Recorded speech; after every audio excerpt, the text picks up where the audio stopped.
The suitcase was still in my hand when I heard the words that changed everything. Lauren needs this trip more than you do. You can go some other time. I blinked, staring at my mother, trying to understand if she had actually just said that, trying to process the casual cruelty in her voice. Lauren stood beside her, dressed in a brand new designer travel outfit, her luggage neatly packed beside her.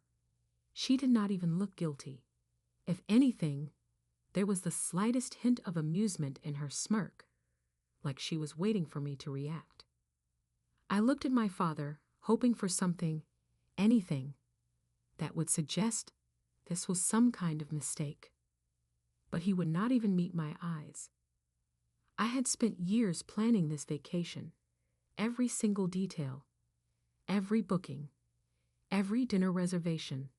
I had worked overtime, sacrificed nights out, skipped vacations, saved every extra dollar to make sure this would be perfect, a once-in-a-lifetime trip. And now, they were leaving without me.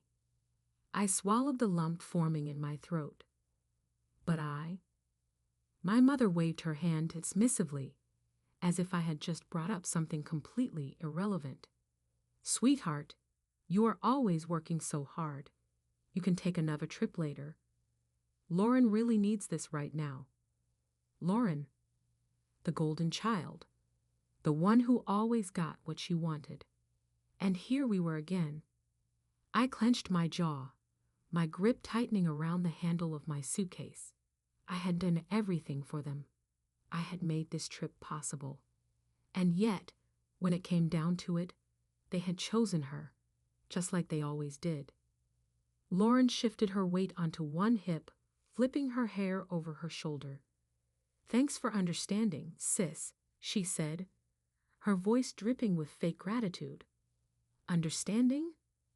They expected me to stand here, smile, and wave as they took the trip I had planned with the money I had saved. The audacity almost made me laugh. I turned and looked at the car, already packed with their luggage. My car. The one I had planned to drive us to the airport in. My mind raced through every detail of the trip. The non-refundable luxury hotel stays, the private guided tours, the first-class flights. They thought they could take this from me and enjoy it? They had no idea what was coming. I stood in my empty driveway, the sound of their car disappearing into the distance, my suitcase still in my hand. The warm evening air felt suffocating, pressing against my chest as I tried to make sense of what had just happened. But deep down, I already knew. This was not new. This moment, the betrayal, the dismissal, the expectation that I would just accept it and move on, was simply the final chapter in a book I had been reading my whole life. I should have seen it coming. I closed my eyes, and suddenly, I was not standing here anymore. I was a child again, watching as my parents fawned over Lauren, showering her with attention while I sat quietly in the background. Lauren always got the best of everything. When we were kids, she got the newest toys, while I got hand-me-downs. I would ask for something simple, a book, an art set, a trip to the movies, and my mother would pat my head and say, "Maybe next time, sweetheart. Let Lauren have this one. Next time." There was never a next time. I worked hard in school, earned awards, made my parents proud, or so I thought, until I would come home, beaming with excitement, only to be met with a distracted nod as they turned their attention back to Lauren's latest mediocre accomplishment. "That is nice, sweetheart, but Lauren had a soccer game today. She almost scored. Almost scored. My achievements were expected. Lauren's attempts were celebrated. It was the same pattern, year after year. Birthdays? Lauren got extravagant parties, gifts that I could only dream of. When my birthday came around, a cake from the grocery store and a quick dinner at home. Vacations? She always came first. One summer, when I was 16, I begged my parents to take me on a trip. Just once. I wanted to go somewhere I had planned, something special for me. They smiled, nodding, promising, "Of course, we will make it happen." And then, a week later, Lauren cried about wanting to go to Disneyland. So we went to Disneyland, and I was expected to be grateful. I should have seen it back then. I should have seen it when I worked my first job at 16, saving up for months to buy myself a new phone, only for Lauren to ask for one and get it instantly. I should have seen it when I helped them with every little thing, running errands, picking up groceries, making reservations, while Lauren never lifted a finger. I should have seen it every time they told me I could do it later. It was always later. Lauren needed the attention now. Lauren needed the help now. Lauren needed the trip now. But this time, it was different. This time, it was not just another broken promise, not just another overlooked sacrifice. This was years of being ignored, dismissed, taken for granted, crystallized into one cruel moment. They had taken my vacation. The trip I had planned. The trip I had saved for. They had looked me in the eyes and smiled, and told me it was not mine anymore. And for what? Because Lauren needed it more.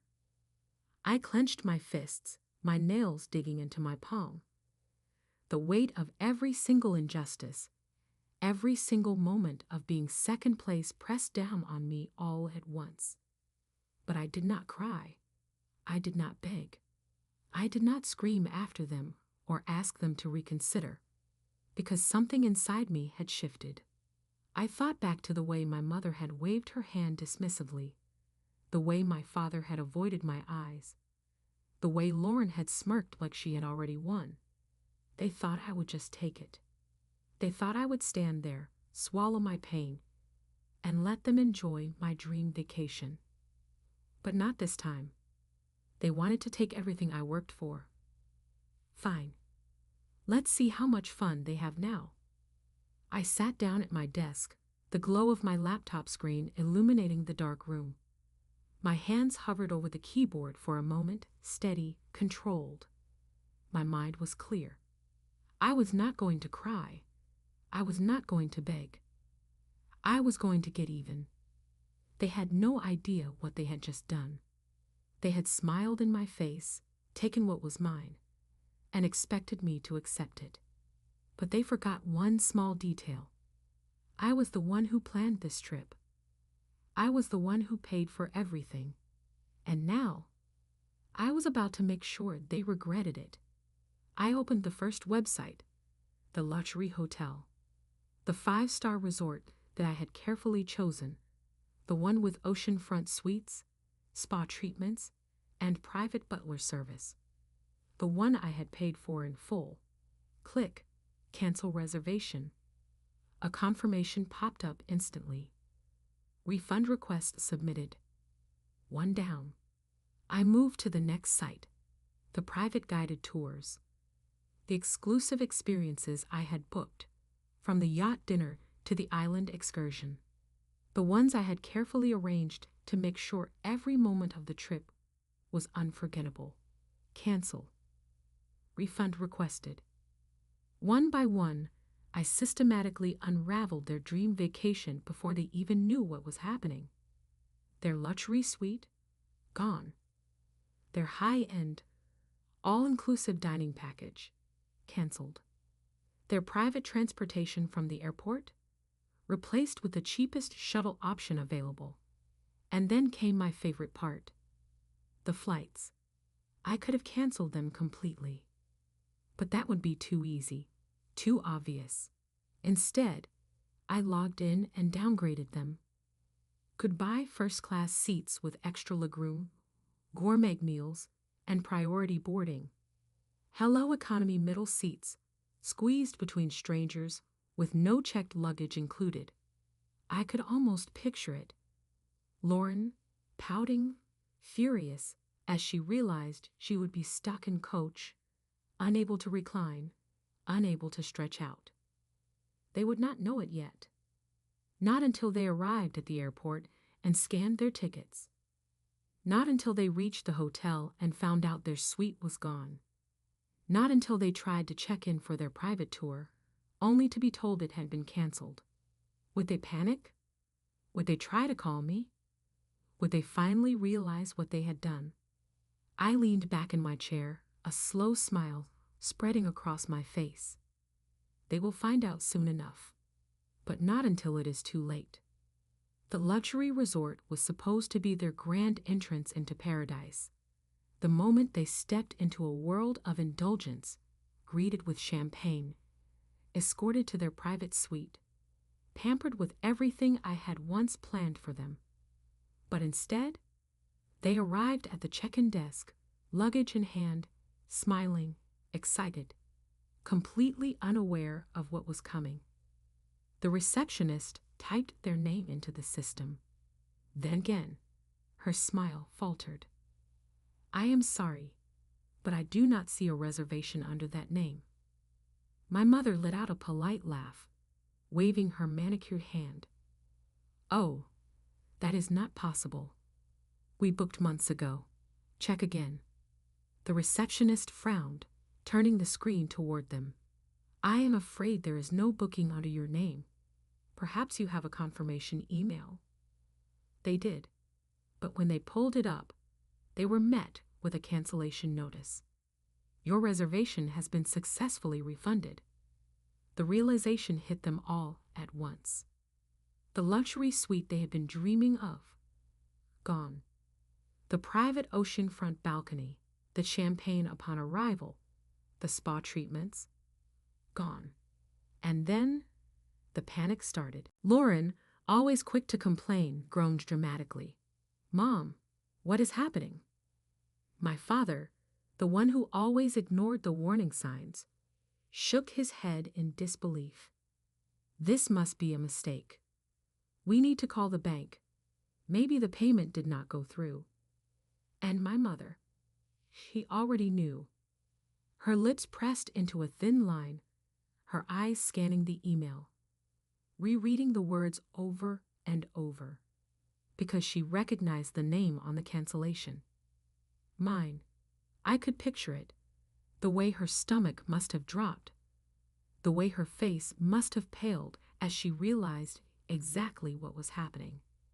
I had been the one to book this trip. I had been the one to pay for it. I had been the one to take it all away. They tried calling me. Again, and again, and again. I ignored every call, every voicemail, every desperate text. Let them panic. Let them realize what they had done. They tried to fix it. They pleaded with the front desk, demanding a last-minute booking, offering to pay whatever it took. But it was peak season. Every luxury hotel in the area was fully booked. There were no suites, no ocean views, no spa packages waiting for them. So what did they do? They settled. Instead of the 5-star resort they had stolen from me, they ended up in a tiny, overpriced motel on the outskirts of town, the only place with last-minute availability. No butlers, no private chefs, just a dingy motel room with thin walls, an air conditioner that barely worked, and a view of the parking lot. Lauren threw a tantrum. My father tried to act like this was fine. And my mother. She just sat on the edge of the motel bed, silent, staring at her phone, because she knew this was just the beginning. The motel room was stifling, a far cry from the 5-star luxury suite they had expected. The walls were thin, the bed was stiff, and the air conditioner rattled so loudly that it drowned out even their frustrated arguments. This was not how their vacation was supposed to go, and yet it was exactly what they deserved. But I was not done. This was just the start of their nightmare. one problem after another. The first issue came the next morning. Lauren, who had imagined herself sipping cocktails by an infinity pool, had barely slept. The reality of thin motel walls, loud guests, and a mattress that felt like cardboard had finally set in. She was already complaining as they checked their emails, trying to salvage what they could of the trip. That is when they saw it. Their private tour? Cancelled. The one that would have taken them on a private yacht for sunset sailing? Gone. The exclusive dinner reservation at the Michelin-starred restaurant? Non-existent. Instead of luxury dining and five-star excursions, they were left with whatever tourist traps had last-minute availability. Lauren threw a fit, whining like a child. This is ridiculous. We cannot just wander around like normal tourists. We are supposed to have VIP treatment. But the worst was yet to come. Their return flights home were scheduled 3 days later than planned. They were officially stranded in a trip they had stolen, forced to stay in a dingy motel with no reservations, no private experiences, and no way home. Now they had to sit in their own mess. The call that changed everything. I had ignored their calls for 2 days straight. Let them panic. Let them realize that they had no control. But when my mother called again that evening, I finally picked up. Her voice was sharp, filled with frustration barely held back. "Claire," she said through gritted teeth. "What did you do?" I leaned back, smirking at my screen. "What do you mean?" "Do not play dumb with me," she snapped. "The flights, the hotels, the tours, everything has been canceled. We are stuck in this awful place with no way home. I know you had something to do with this." I took my time, sipping my coffee, letting her words hang in the air. Then I exhaled, speaking in the calmest, most amused voice possible. "Well, that does not make any sense," I said slowly. "You told me this trip was for Lauren, remember? You said I could just take another one later." Silence. For the first time, my mother did not have an immediate comeback. I continued, keeping my tone light. "You made your decision, Mom. This was Lauren's trip now. So, tell me, is she enjoying it?" Her voice dropped to an icy whisper. "Claire, this is not funny." I smiled. "Oh, I think it is." Lauren's voice cut through the background, whining louder than ever. "Mom, fix this. I am not spending another night in this disgusting place." I almost laughed. This was the girl who had taken everything from me. And now, she was stuck in a motel, miserable, furious, watching the perfect vacation she had stolen crumble into a disaster. My mother sighed, her anger giving way to something else. Desperation. "Claire," she tried again, this time softer. "You have made your point, but this is enough. We cannot stay here. Can you just fix it?" I stared at my screen, at the long list of ignored messages and missed calls.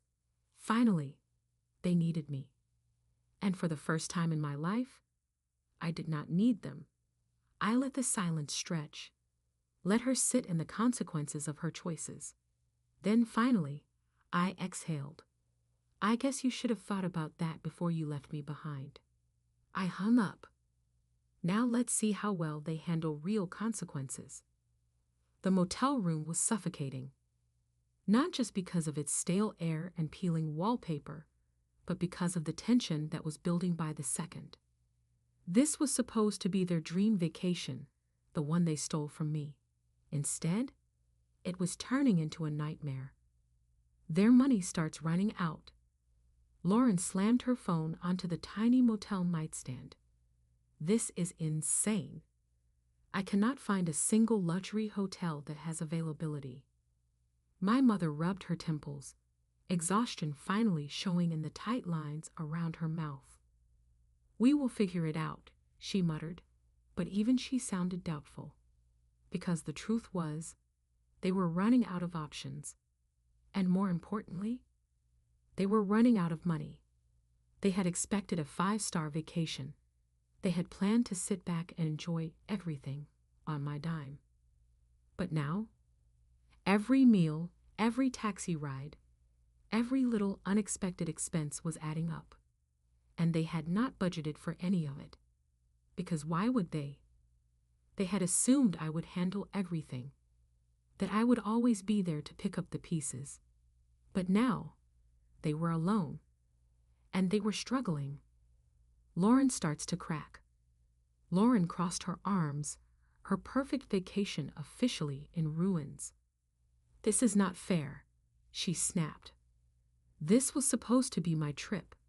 I was supposed to be at a 5-star resort, not this." She waved a hand toward the dingy motel room, her voice dripping with disgust. "We are stuck in this awful place. We have no plans, no reservations, and we are practically stranded." My father sighed heavily, rubbing his face. He looked tired. The weight of his bad decisions was finally catching up to him. "Lauren, we will fix this. Just calm down." But she did not want to calm down. She wanted what she had been promised. She wanted the luxury, the exclusivity, the privilege. And for the first time in her life, she was not getting it. The arguments begin. The longer they stayed in that motel, the worse things got. The once happy vacation facade had shattered. Every conversation turned into an argument. Lauren blamed my parents for letting this happen. My mother blamed the hotel for not holding their reservation. My father blamed me. "She did this on purpose," I imagined him saying, pacing the room. "She is punishing us." As if that was not exactly what they deserved. They had taken me for granted. And now, they were finally seeing what life was like without me. Their last desperate attempt. When their money started running dangerously low, they tried one final move. The guilt trip. I could see it coming before they even dialed my number. They had run out of options. And now, they needed me. The phone rang. I stared at the screen, my mother's name flashing. I let it ring. And I smiled. They took me for granted. Now, they are finally seeing what life is like without me. The phone rang again. For days, I had ignored their desperate attempts to reach me. First, it was anger. Furious voicemails from my mother, demanding I fix what I had done. Then it was denial. Lauren whining through text messages, as if complaining loud enough would magically restore her perfect vacation. Now it was my father. The man who had stood by and let it all happen. The man who had always looked the other way. Who had let my mother and Lauren take everything from me, believing I would just accept it. But this time, I did not. I stared at the screen, watching the call ring out, waiting until the last second before pressing accept.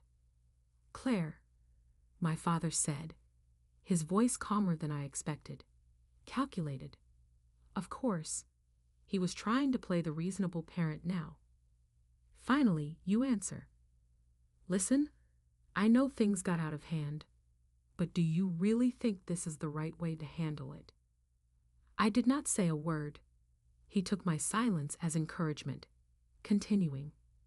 "Look, I know you are upset, but this is too much. We are your family, Claire. You cannot just abandon us like this." I let out a slow breath, letting the words settle. Family. That word meant something different to them than it did to me. They used it when they wanted something. They used it to excuse their behavior. They used it to remind me of my place. But I had finally stepped out of that place. And they had no idea what to do now that I was not their safety net anymore.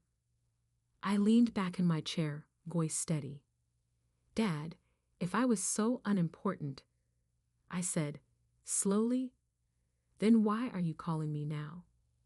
Silence. A long, heady silence. I could practically hear him scrambling for a response. That is not what I meant, he said, his voice tightening. We just thought Lauren needed this more than you did. There it was, the same excuse they had always used. The same tired reasoning, as if it would be enough to make me forget everything. But this time, I would not let them twist it. I had done everything for them. I had planned, I had paid, I had sacrificed, and they had smiled in my face while taking it all away from me. And now they were stuck in a nightmare of their own making. And I was free. For the first time in my life, I let them sit in the silence. No rushing in to fix things. No smoothing things over. No being the reasonable one. Just silence. And then, finally, my mother broke. I heard it in the way her breath hitched, the way her voice lost its edge. Claire, she whispered. For the first time, she sounded like she truly understood. I let her sit in that moment, in the realization of everything she had done. Then, I delivered the final blow. You chose Lauren over me, I said, my voice quiet but sharp. Now you get to live with that choice. Silence. A silence so much louder than anything they could say. And then, I hung up. I was always the fixer, but this time, I was done cleaning up their mess. They came home defeated, broke, exhausted, humiliated. The dream vacation they had stolen had turned into a complete disaster. Instead of sipping cocktails by a luxury infinity pool, they had spent their days sweating in a dingy motel, eating overpriced fast food, and trying to scramble together some kind of salvaged experience. But no matter what they did, it was never enough. The truth was, they had never actually planned this trip. I had. And without me, they had nothing. The blame game begins. The second Lauren walked through the front door, she exploded. She dropped her suitcase with a dramatic thud, spinning toward my mother, her face twisted in rage. I hope you are happy, she spat. She ruined everything. Because, of course, in her mind, this was my fault. Not the fact that they had taken something that was never theirs to begin with. Not the fact that they had pushed me aside, assumed I would just take it, and moved on without a second thought. No, it was easier to blame me than to face the truth. My mother sighed, rubbing her temples. She looked drained, like someone who had finally realized she had made the wrong bet. But still, she would not admit it. She would not apologize. Instead, she just shook her head, pulling out her phone and trying again. Another text, another voicemail, another desperate attempt to pull me back in. But I was already gone. I sat back in my chair, my coffee steaming in front of me, my phone face down on the table. I did not check the messages. I did not listen to the voicemails. I already knew what they said. Excuses, manipulations, half-hearted attempts to make it seem like they were the victims. But I did not feel guilty, not even for a second, because for the first time in my life, I felt free. They had spent years making me feel like I was second best, like my time, my effort, my sacrifices did not matter. But now, they knew what life without me felt like. They had seen what happened when I was not there to plan, to fix, to hold everything together. And they could never take me for granted again. The final goodbye. I reached for my laptop, opening a new tab. The cursor blinked as I typed in my next search. Solo travel ideas. The very thought of it sent a rush of excitement through me. For so long, I had spent my energy planning the perfect experiences for other people. Now, I was going to do it for myself. I scrolled through destinations, my heart racing as I imagined it. An ocean view, a beautiful resort, peace. Not because I was trying to prove a point. Not because I was trying to get revenge, but because I deserved it. I always had. With a slow, satisfied smile, I clicked book now. They took my dream vacation. So I took back my power, and I have never felt better.